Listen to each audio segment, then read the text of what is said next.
louer Jésus. Amen. Ce que je veux, c'est louer mon Jésus. Mais comment répondre? C'est ce que je veux. Alléluia. Amen.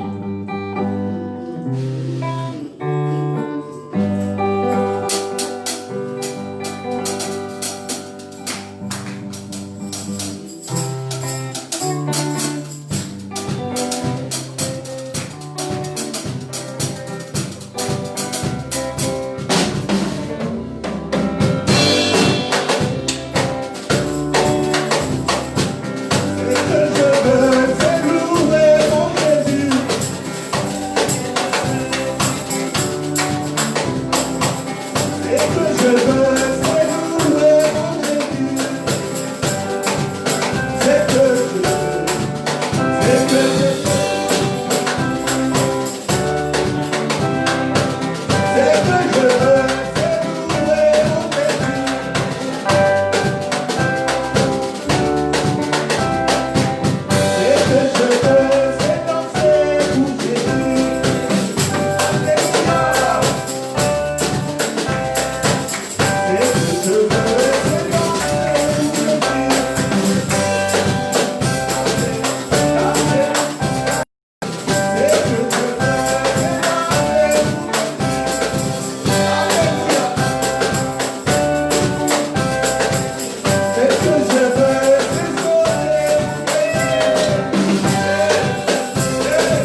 Gloire à Dieu. Amen. Amen. C'est ça le royaume des cieux, c'est ça le règne. Alléluia. Amen. Gloire à Dieu. Nous bénissons les seigneurs pour ce temps. Merci les chars de feu.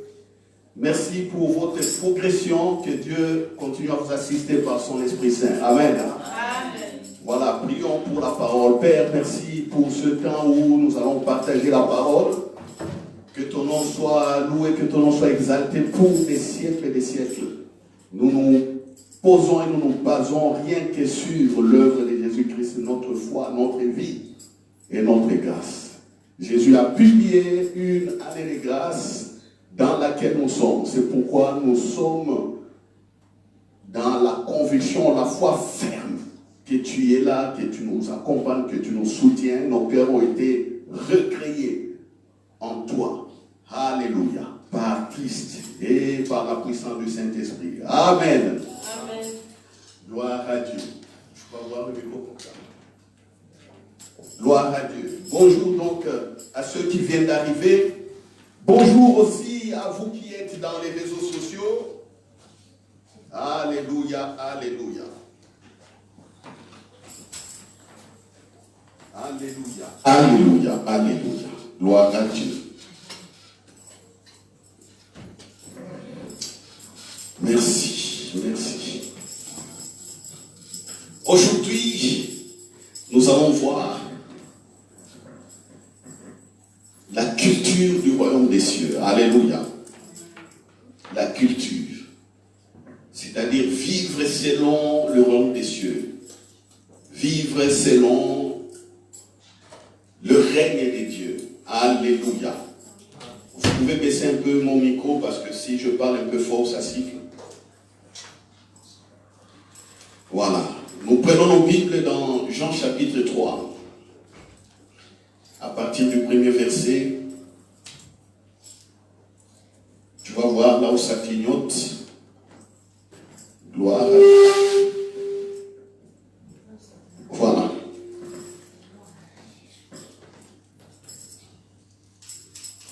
C'est les deux boutons à l'extrême. Voilà, ok. Ou tu baisses simplement les masters, les deux boutons, ou pour là vous les baissez. Les deux boutons noirs ou grises.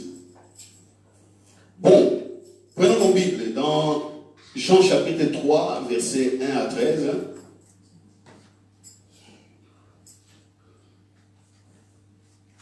Est-ce que quelqu'un a sa Bible ici? Amen. Je vous pose la question à vous qui êtes sur les réseaux sociaux. Bonjour à vous. Est-ce que vous avez votre Bible dans votre maison?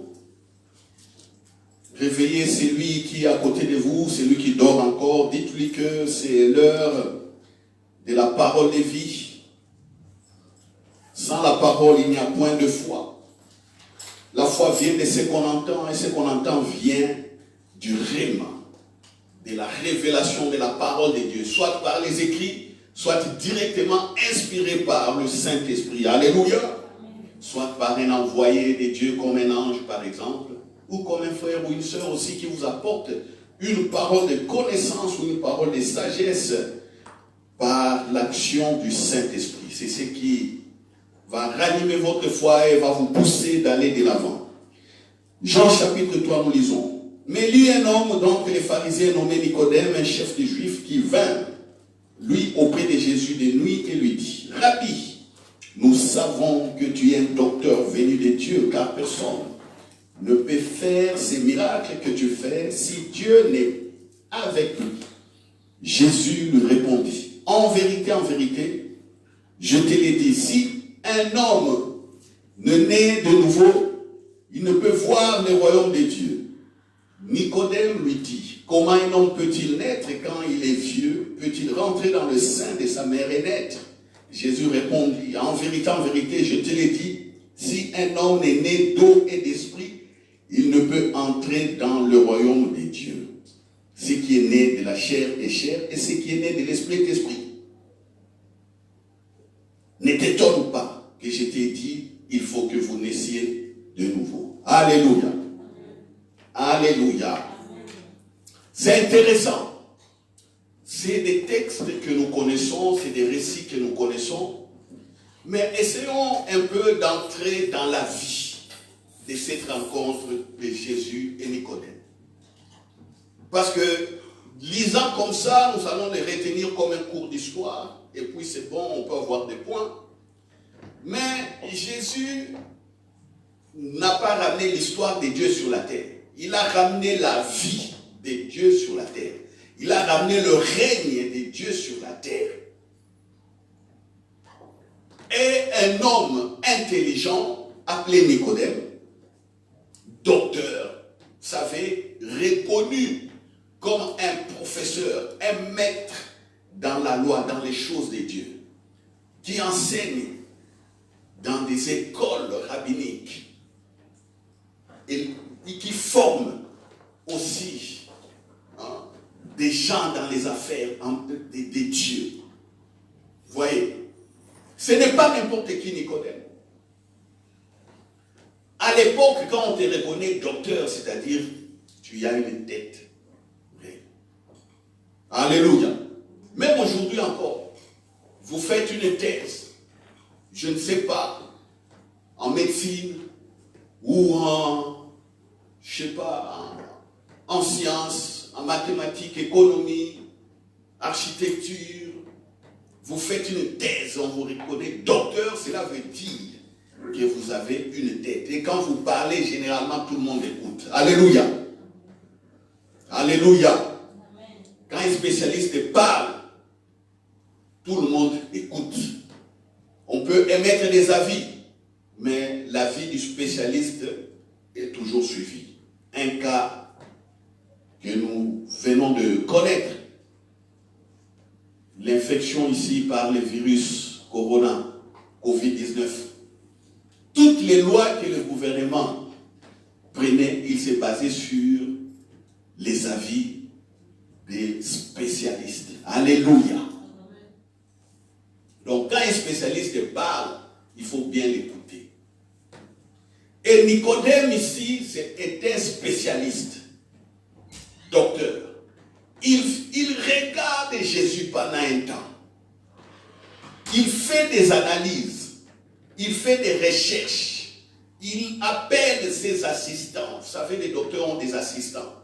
C'est-à-dire des étudiants qui ont atteint un certain niveau, qui ont aussi un bagage intellectuel et qui peut apporter aussi dans le progrès scientifique. Vous savez, tu peux être docteur, mais un autre étudiant peut sortir qui peut te dépasser au niveau de la tête. Imaginez qu'il prend son bureau, son cabinet, il s'assied, il consulte, il questionne, il regarde les écritures, ils font des recherches, ils prient aussi à leur façon. Et puis il arrive à une conclusion. Il a dit, cet homme Jésus vient de Dieu. Alléluia. Alléluia.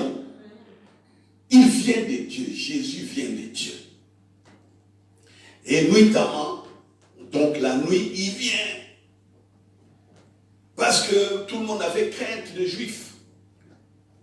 Tout le monde avait crainte des leaders religieux qui imposaient à ce qu'on ne reconnaisse pas Jésus comme le Christ ou le Messie, ou comme le prophète que Moïse avait déclaré qu'il devait venir. Nicodème, connaissant cela, il vient de nuit. Il vient voir Jésus. Bonjour Jésus. Bonjour professeur Nicodème. Que puis-je faire pour toi, professeur? Il est 22 heures. On est au lit. Mais qu'est-ce qui se passe? Je ne suis pas dans mon bureau. Là, c'est Jésus. Je ne suis pas dans mon bureau. Je ne fais pas des recherches. C'est le temps de réfléchir un peu et de me reposer. La journée était difficile.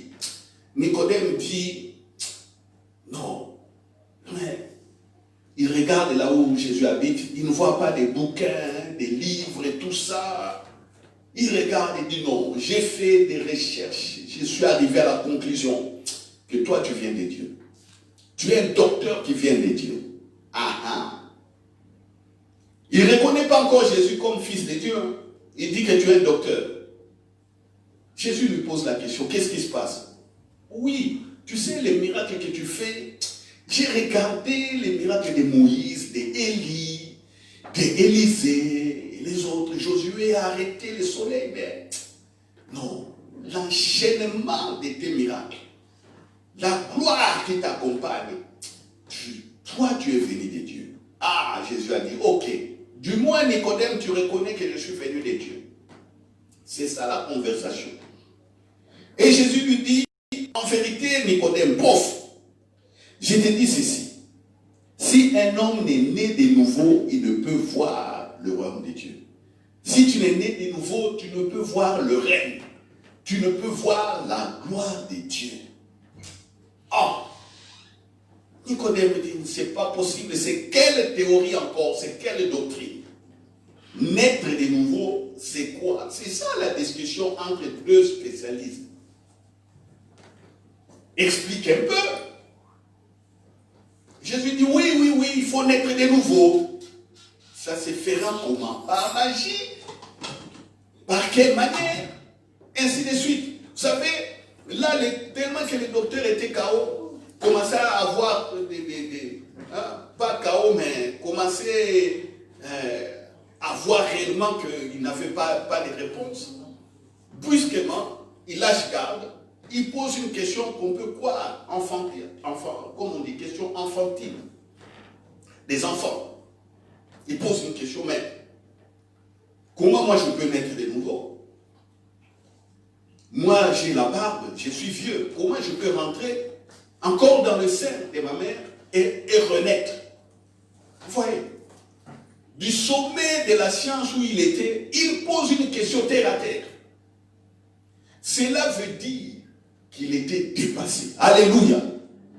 Alléluia. Un docteur ne peut pas poser une telle question. Poser une question comme un enfant. Ça peut être énigmatique. Jésus peut donner ici, c'est comme une parabole. Et les Nicodème devait aussi enchaîner avec ses connaissances scientifiques. Mais il était là complètement désarmé. Il dit, comment je peux encore rentrer dans le sein de ma mère et renaître? Jésus lui dit, en vérité, je te l'ai dit, si un homme est né d'eau et d'esprit, il ne peut entrer dans le royaume. Il faut naître d'eau et d'esprit pour entrer dans le royaume. Ce qui est né de la chair est chair, et ce qui est né de l'esprit est esprit. Nicodème est étonné. C'est pourquoi Jésus lui dit, ne t'étonne pas. Donc quand Jésus avance encore, Nicodème pose ses lunettes, commence à gratter sa barbe, à tirer sa barbe. Là, son visage commence à devenir rouge. Il regarde au ciel, il n'a pas de réponse. Jésus dit, oui, Nicodème, tu es né de la chair, tu es né de tes parents, Nicodème. Comme tu es né de tes parents, tu ne peux voir la gloire de Dieu. C'est comme ça, Nicodème. Il faut qu'il y ait l'esprit. Il faut que tu sois né de l'esprit. Alléluia. Alléluia. C'est ça. Ah, nous enchaînons. Le vent souffle où il veut et tu entends le bruit, mais tu ne sais d'où il vient ni où il va. Il en est ainsi de tout homme qui est né de l'esprit. Nicodème lui dit, comment cela peut-il se faire? Il dit que la réponse que tu me donnes, je ne la comprends toujours pas. Explique encore. Jésus, docteur, prof, sans diplôme, prof sans université, explique encore. Jésus continue. Alléluia. Verset 11. Jésus dit, en vérité, je te l'ai dit, nous disons ce que nous savons et nous rendons témoignage de ce que nous avons vu. Et vous ne recevez pas notre témoignage. Si vous ne croyez pas quand je vous ai parlé des choses terrestres, comment croirez-vous quand je vous parlerai des choses célestes? Jésus dit, Nicodème, tu as des difficultés. Il y a certaines choses de la terre que je peux t'expliquer, tu ne croiras pas, tu ne comprendras pas. Mais alors les choses de l'esprit, comment tu vas les saisir. Et Jésus dit quelque chose de très important encore, verset 13, que vous pouvez encadrer ou souligner en majuscule toujours. Personne n'est monté au ciel si ce n'est celui qui est descendu du ciel, le Fils de l'homme qui est dans le ciel. Écoutez les paroles de Jésus. Personne n'est monté au ciel. On ne parle pas du ciel avec les nuages ici. Le ciel ici, c'est la présence de Dieu. Alléluia. Personne n'est entré dans la présence de Dieu si ce n'est celui qui vient de cette présence. Ça, c'est les déclarations de Jésus. Personne n'est entré dans la présence de Dieu si ce n'est celui qui vient de cette présence. Pour dire à Nicodème, prof, depuis que Moïse a eu la loi, même si Moïse a eu la loi, toi tu es professeur, tu enseignes ça, ta loi là ne peut pas te faire entrer dans la présence de Dieu. Alléluia. Impossible. Impossible. Mais c'est moi qui viens de cette présence, moi je peux te faire rentrer dans cette présence. C'est ça la réponse de Jésus.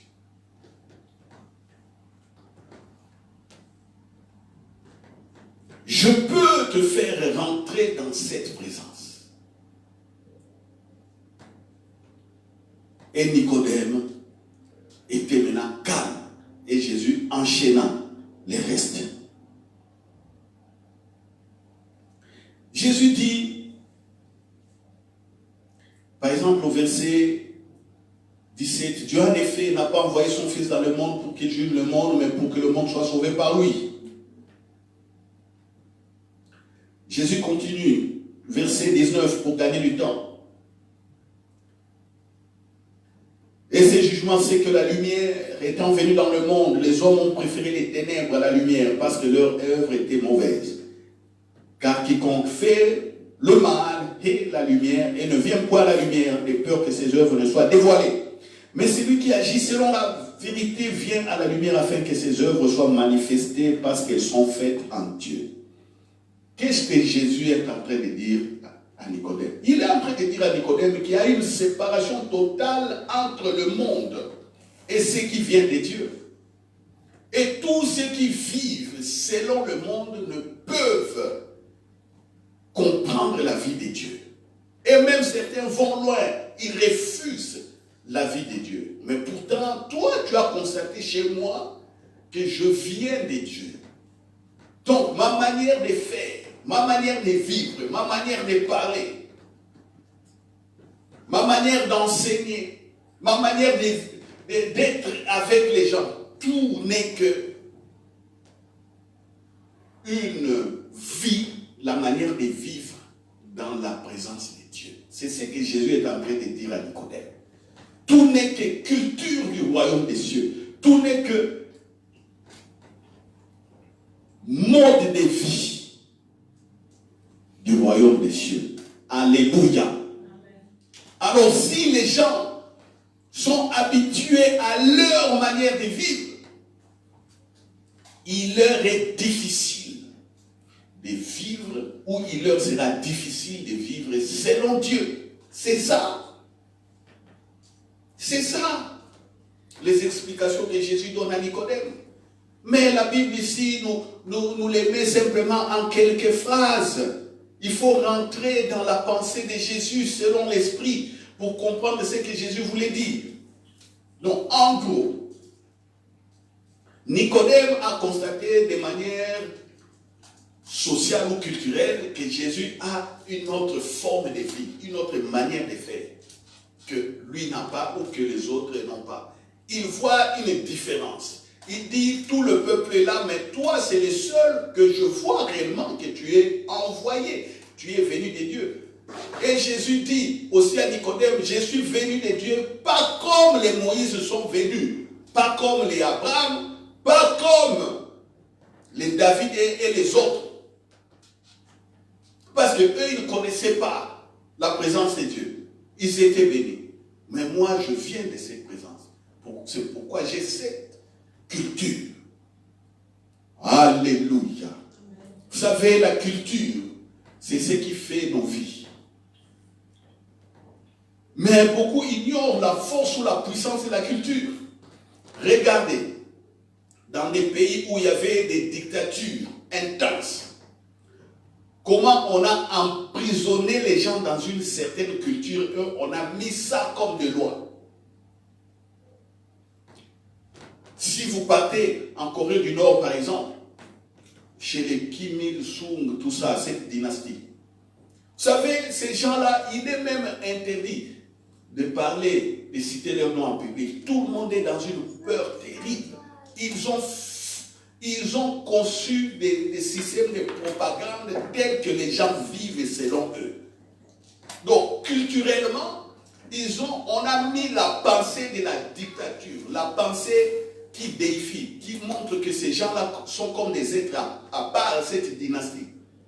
Et tout le reste du pays doit les suivre.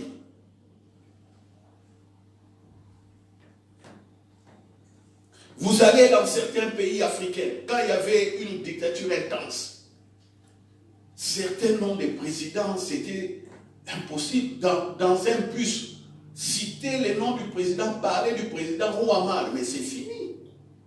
Les gens vivaient sous la peur. Pourquoi? Parce que le président a amené une culture qui a fait que lui soit adoré, il soit mis à part et que les autres vivre pour lui, ou que c'est lui qui doit faire vivre les autres. Nous connaissons ce genre de dictature, nous venons du Congo, nous savons à un certain moment comment c'était difficile, voire impossible, de parler de l'ancien président, le maréchal. Alléluia. Au Congo, par exemple, de manière culturelle, les femmes, il était interdit aux femmes de porter des pantalons.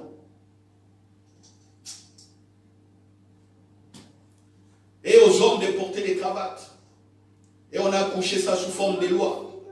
Vous portez la cravate, on dit que vous êtes contre les idéaux de l'authenticité, tout ça. On était prêt à vous mettre en prison, même si vous allez mourir au nom du... c'est les noms du parti et de son chef qui devait toujours être honoré. Impossible.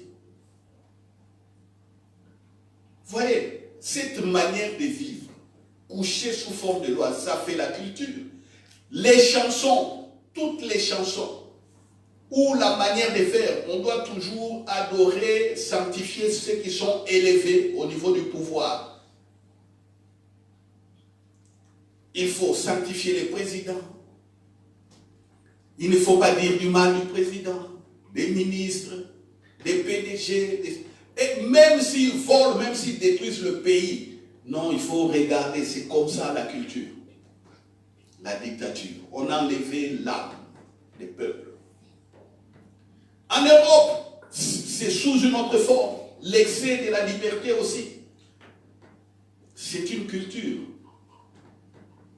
On a dit que les hommes, on dit qu'ici en Europe, les hommes sont libres. Oui, on est libre. Alors on commence à voir des lois. Vous connaissez des lois. Je n'attaquerai aucune loi ici, mais vous savez vous-même. On commence à mettre des lois. Mais Paul dira dans la Bible, vous êtes libres, mais ne faites pas de cette liberté une manière de vivre selon la chair. C'est écrit dans la Bible. Donc, il y a dans la liberté que nous désirons en Europe, il y a des limites selon Dieu. Parce que c'est lui qui connaît l'homme. Mais certains diront, Dieu n'existe pas, vivons comme ça. Ça, c'est la culture. Alléluia.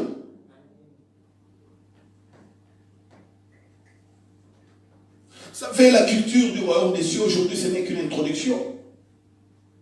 Quand la vie du règne, la vie du royaume des cieux vient au milieu des hommes, comme elle est déjà venue, établie par la mort et la résurrection de Jésus-Christ, et scellée par le Saint-Esprit qui est descendu le jour de la Pentecôte, dans le royaume des cieux, par exemple, dans notre culture, dans notre manière de vivre, il n'y a pas de mort.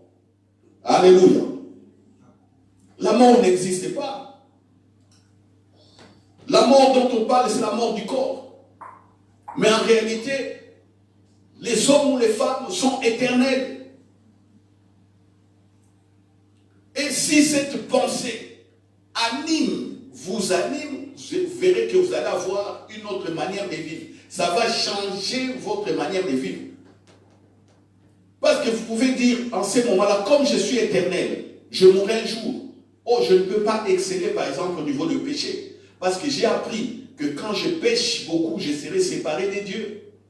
À un certain moment, il n'y aura plus relation entre moi et Dieu, je serai en enfer. Et ça change toute votre façon de vivre, de réagir, de prendre des décisions. C'est de la culture. Alléluia. Nous avons des corps glorieux. La vie du royaume des cieux. Nos corps sont les temples du Saint-Esprit. Il y a la puissance en nous. Et quand vous savez que vous avez la puissance de Dieu en vous, ça va changer aussi votre manière de penser et de vivre. Alléluia. Est-ce que quelqu'un me suit? Est-ce qu'on est toujours là? Oh! La culture du royaume des cieux, la culture de Jésus, la vie de Jésus. Alléluia. Il n'y a pas de maladie. Il n'y a pas d'infirmité. Dans la présence de Dieu, il n'y a aucun malade. Il n'y a aucune infirmité. Demandez à ceux qui sont déjà morts, qui ont vu le ciel et qui sont rentrés. Il y a des témoignages par rapport à ça. Alors, comment est-ce qu'on a des malades parmi nous? Oh, nous devons changer notre culture, notre manière de vivre. Et ces malades-là, on verra certains se mettre debout par eux-mêmes. Certains ont pris comme ça, ils sont touchés, ils sont guéris des maladies incurables. Être guéris, c'est ça. Dans le royaume des cieux, déjà au niveau de la pensée, on sait qu'on ne peut pas être malade. Même si le corps fait des caprices. Dieu a dit, bon, entre parenthèses, je vous donne des médecins. Parce que je sais que beaucoup n'arriveraient pas jusqu'à avoir ces niveaux de compréhension. Alors les médecins sont là pour vous. Gloire à Dieu. Alléluia.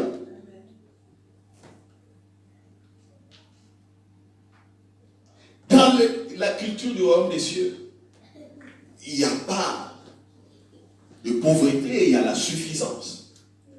Je vais vous montrer un peu de manière culturelle. Essayez, pas essayer, mais comparer les Américains aux Européens. Les Américains ont une autre manière de voir. Vous savez, un jour j'étais étonné, j'étais à Paris, dans une conférence d'un grand pasteur américain, Andrew Mack. Et la conférence qu'il a faite a été organisée dans une salle où Mozart jouait. Vous savez, Mozart a joué le piano dans cette salle. C'est, je pense, vers la place de la République, dans un quartier très, très, très cher de Paris. Quand le pasteur a pris les micros, c'est un homme très simple, mais un homme de foi terrible. Il regarde, il dit, oh, quelle belle bâtisse, quel beau bâtiment. Il a dit, ah, je me suis renseigné, on m'a dit que non, Mozart a joué ici. Il a dit, ah, non, si quelqu'un vraiment pouvait acheter ça pour Jésus, ce serait bien ça. Moi, j'ai dit, quoi? Acheter ces bâtiments à la place de la République, là où tout est cher, plein Paris. Mais ces bâtiments coûtent combien? Des millions. Mais il dit, si quelqu'un peut faire ça, transformer ça en une église. Vous voyez, il y a eu déjà choc de pensée. Lui, dans sa pensée, il voit que c'est possible. Un Américain dit que c'est possible d'acheter ça.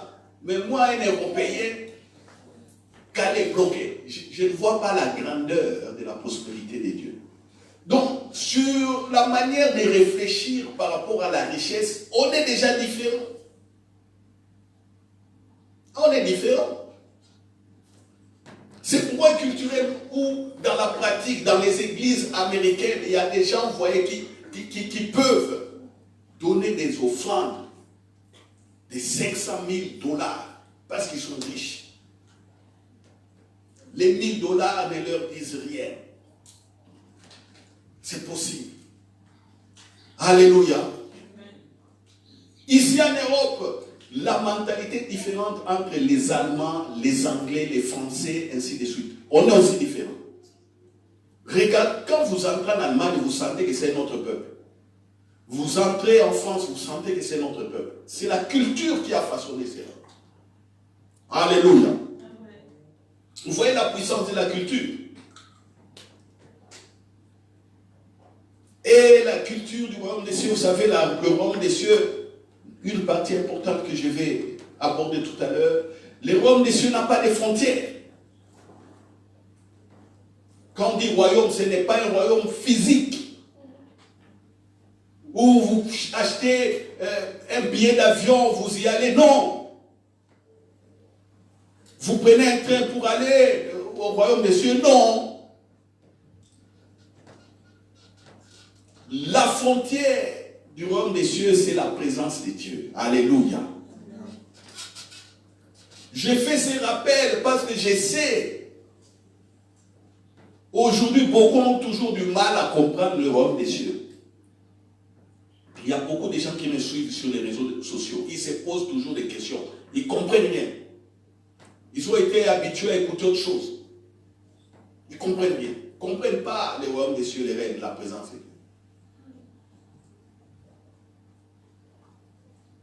Ça n'a pas de frontières.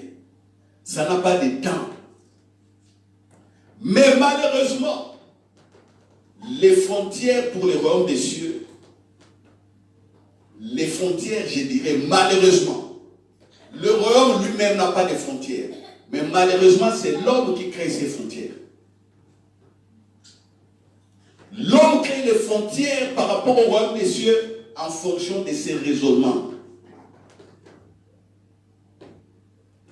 Alléluia. Regardez la conversation de Jésus avec Nicodème.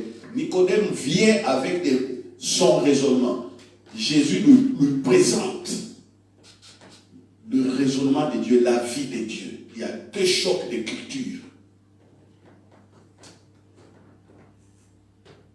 Mais Nicodème, heureusement, il avait suivi Jésus, parce qu'à la fin, à la mort de Jésus, on voit encore, on parle de Nicodème.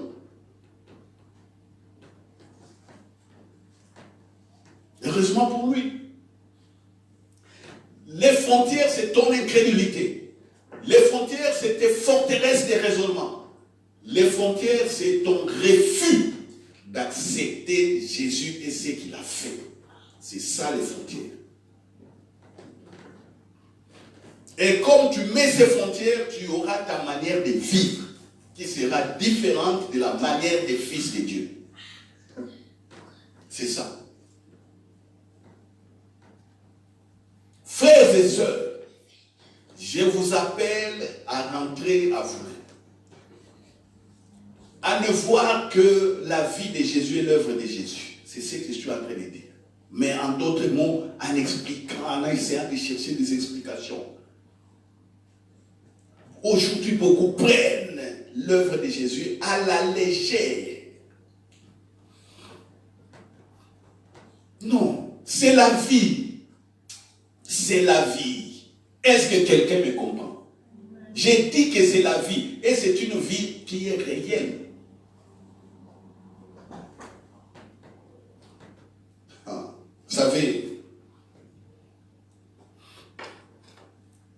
quand il y avait coronavirus, quand ça chauffait c'était au mois de mars, quand on a mis des lois, tout le monde respectait les lois. J'ai dit que je n'ai jamais été contre ces lois. J'ai respecté toutes ces lois comme tout le monde.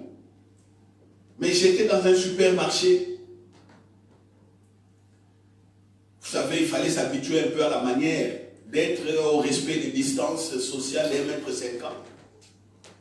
J'étais à côté d'un vendeur. On a mis, ce supermarché avait déjà mis des plexiglas pour séparer les vendeurs avec les clients. Mais moi, je n'avais pas vu ça, mais j'étais en train de voir aussi d'autres mesures qu'ils avaient prises, que j'appréciais d'ailleurs. Et j'étais presque proche du vendeur. Et puis le vendeur me dit, non monsieur, vous êtes trop proche. reculer. Ah, je dis, oh, excusez-moi, je recule. Il a dit, non, messieurs, c'est pour votre bien, vous savez.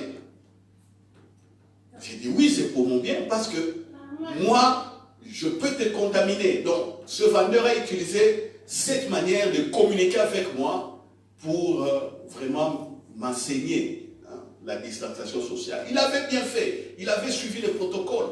Il n'a pas été en choc frontal contre moi, mais il a dit que non, vous savez, si vous respectez cela, c'est pour votre bien, parce que moi, je peux vous contaminer. J'ai dit au vendeur, tu ne peux pas me contaminer. Alléluia. Je lui ai dit que tu ne peux pas me contaminer. Il me regarde, j'ai dit, je suis fils de Dieu. Maintenant, moi, je rentre avec l'évangile. Je suis fils de Dieu. Il regarde comme ça. Il ne comprend pas. Parce que lui, Dieu, bon, c'est bon. Et puis, je rajoute au vendeur, j'ai la puissance du Saint-Esprit. Il dit, oh, c'est intéressant. Je lui dis, j'ai foi en Jésus. Quand j'ai cité le nom de Jésus, le vendeur a dit, ah, non. Donc, dans notre, vous savez, moi je suis dans une autre religion. Dans notre religion, c'est pas comme ça. C'est pas comme ça. J'ai commencé à rigoler. J'ai dit, je crois en Jésus. J'ai son autorité, sa puissance par le Saint-Esprit. Si le corona vient, il va brûler. Il était là. Au même instant, frappé, ébloui. Au même instant, il a pris les frontières. Il a mis les frontières. Moi, dans ma religion, ce n'est pas comme ça. Mais moi, j'ai dit, moi, dans ma façon de croire, j'ai la puissance, sans aller à l'hôpital, de détruire ces microbes. Alléluia. C'est ça. Combien de personnes, j'ai prié pour plusieurs personnes pendant ce moment de coronavirus. Je répète, moi-même, je prends des précautions. Je porte mon masque, je respecte les distances. Mais combien de personnes ont été affectées? J'ai prié pour eux. Au téléphone, s'il vous plaît. Au téléphone. Tous guéris. J'ai eu même des cas de détresse. Des personnes qui m'appellent. Ils laissent le message parce qu'ils ne m'ont pas eu. Demandez à mon épouse. Je prends le téléphone. La personne est en train de pleurer. Ah, ma frère, tu sens même la respiration part. Prie pour moi directement dans la précipitation. Je t'appelle. Qu'est-ce qui se passe? Prie. La personne était en train de partir. Et je prends le téléphone. Je commence à prier. Je vois la vision. 4 jours. 4. Donc si je ne prie pas pour la personne, elle meurt. Je vois 4. Depuis qu'elle a été infectée, quand ça a commencé, 4. Et c'était le 4e jour quand j'ai prié pour elle. J'ai prié vers 23h. Le 4e jour, c'était après minuit. Donc après minuit, elle allait mourir. La personne entend de son intérieur un canon. Boum! Ses voies respiratoires ont été ouvertes. Le corona avait déjà bloqué les voies respiratoires. Mais elle a entendu comme une bouteille de champagne qui a explosé.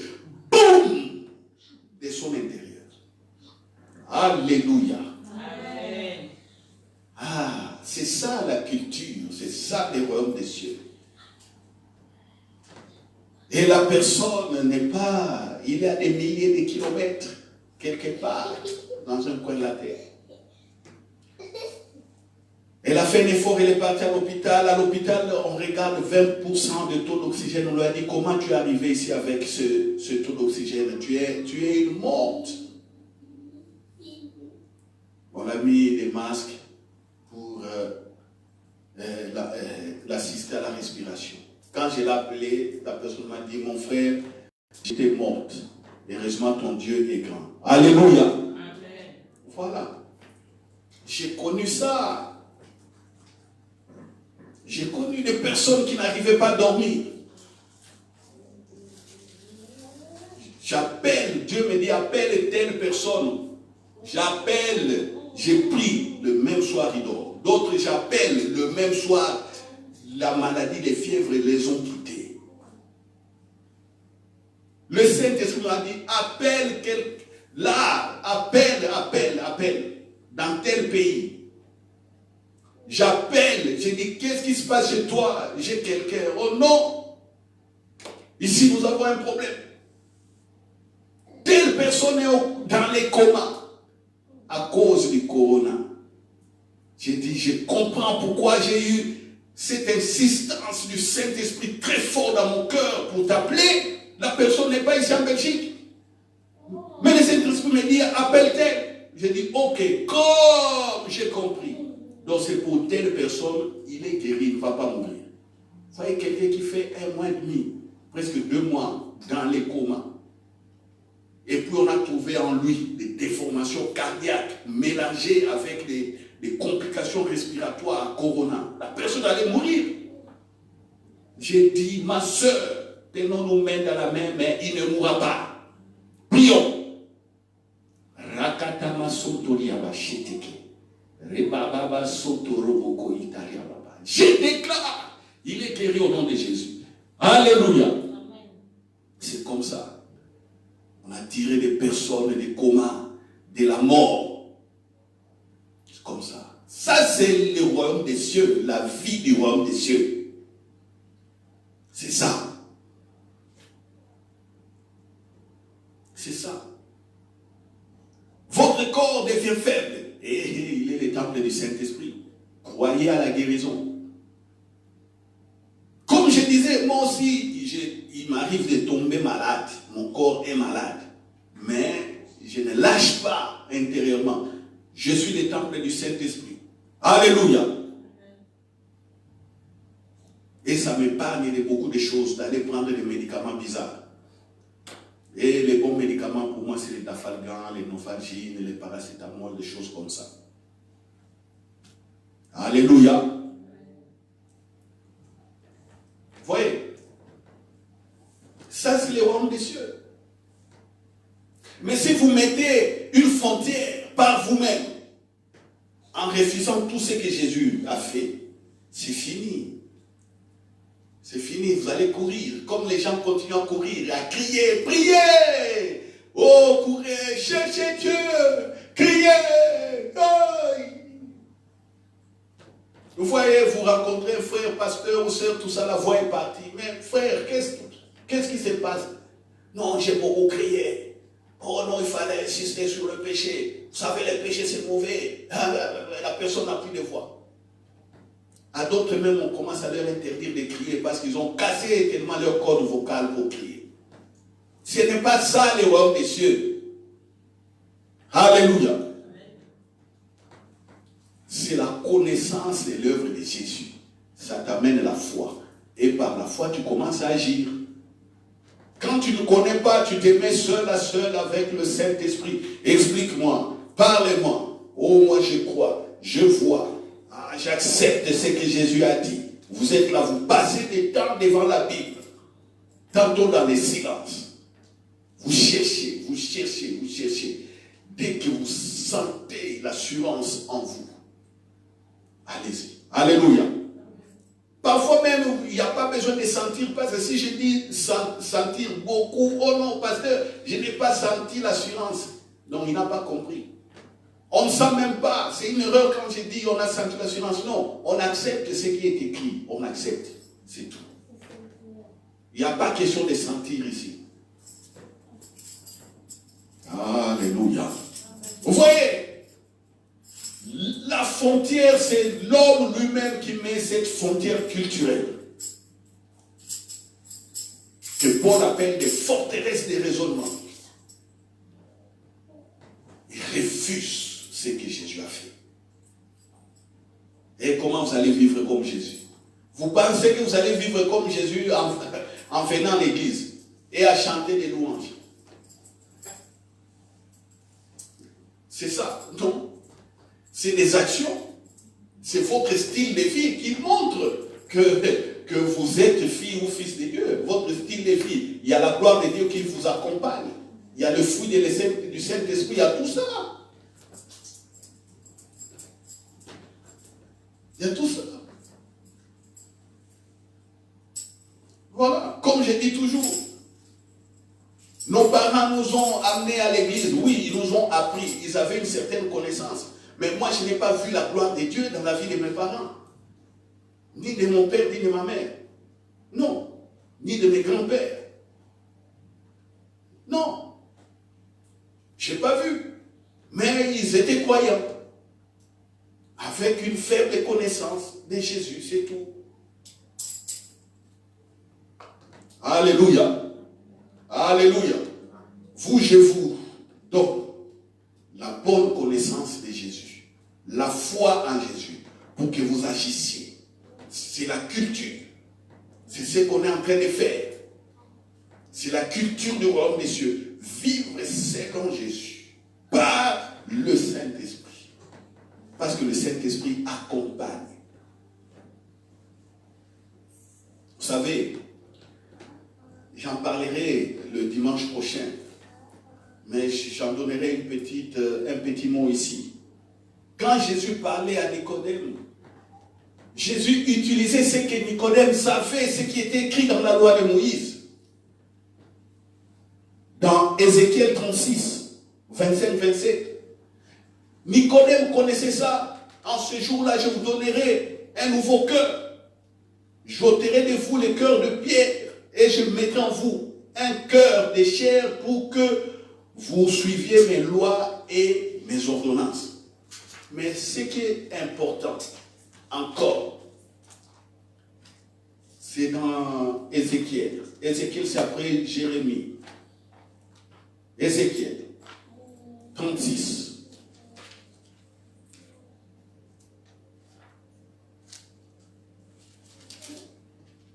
25. Je répandrai sur vous une eau pure et vous serez purifiés. Je vous purifierai de toutes vos souillures et de toutes vos idoles. Je vous donnerai un cœur nouveau et je mettrai en vous un esprit nouveau. J'ôterai de votre corps le cœur de pierre et je vous donnerai un cœur de chair. Je mettrai mon esprit en vous et je ferai en sorte que vous suiviez mes ordonnances. Dieu lui-même dit, il va mettre son esprit en nous et il va faire de sorte que nous puissions le comprendre. Suivre les ordonnances, ça veut dire le comprendre sa volonté. Et Dieu, il dit lui-même il fera des sortes, c'est-à-dire il va accompagner. Il va accompagner. Donc pendant tout ce temps, avant Jésus, Dieu n'a accompagné personne. Mais aujourd'hui, Dieu est en train d'accompagner ses fils et ses filles par le Saint-Esprit. Et quand le Saint-Esprit est en toi et à côté de toi te dirige, c'est une autre vie, c'est une autre culture qu'on appelle la culture du royaume des cieux. Alléluia. Je termine par là parce que on doit arrêter. Mais je vais développer ça les dimanches prochains. Alléluia. Aimez ce que Jésus a fait. Vous savez, vous voyez comment le Saint-Esprit nous parle de manière facile et simple. Et on a eu la connaissance. Aujourd'hui, quand nous allons dormir, ça reste en nous. Nous sommes des fils de Dieu. Notre culture, notre façon de faire, c'est comme Jésus. Comme Jésus. C'est comme ça que moi, j'ai commencé à voir l'onction, bien aimé. Moi, l'onction n'est pas venue sur ma vie par la grâce, non. Il y en a des frères et des sœurs, ils commencent à prier, ils sont dans n'importe quelle église, ils sont là. Alléluia. Et par la grâce, ils commencent à voir l'onction. Moi, ce n'est pas comme ça. L'onction est venue sur ma vie par la foi dans les Écritures. Et je commence à voir l'onction. Je bénis ceux qui le voient par la grâce. Il y a d'autres qui voient l'onction 1000 fois plus que moi. Mais c'est par la grâce. Mais moi, ça n'a pas été comme ça. Moi, c'est par la foi. Parce que je me mettais toujours ici dans les Écritures. Donc, Dieu a la grâce et la foi. Et quand on apprend à être équilibré, la vie devient stable. Alléluia. Oh, il faut que je prêche cela un jour, l'équilibre, la foi et la grâce. Je prêcherai cela. Jusque-là, je laisse le Saint-Esprit remplir mon cœur par des révélations par rapport à ça. Je n'irai pas dans la précipitation. Alléluia. Nous allons prier pour clôturer. Père, prions. Merci pour la culture du royaume des cieux, la vie ta vie qui est venue sur terre en Jésus. Merci. Merci pour cette vie. Oh Dieu. Alléluia. Merci.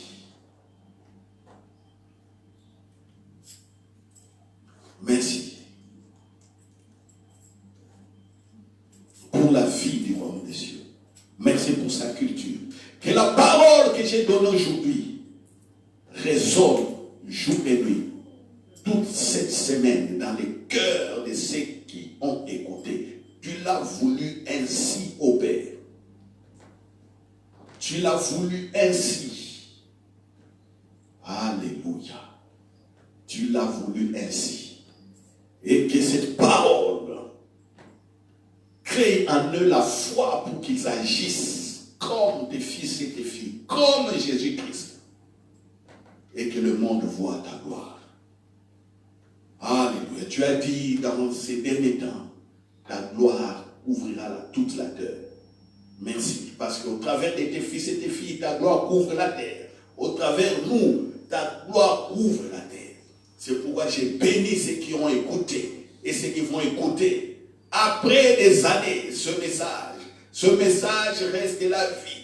Ce message est impérissable. C'est ta vie par l'Esprit.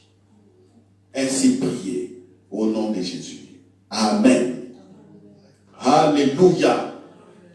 Oui, amen. On peut arrêter la retransmission. Nous allons maintenant prendre la Sainte Seine.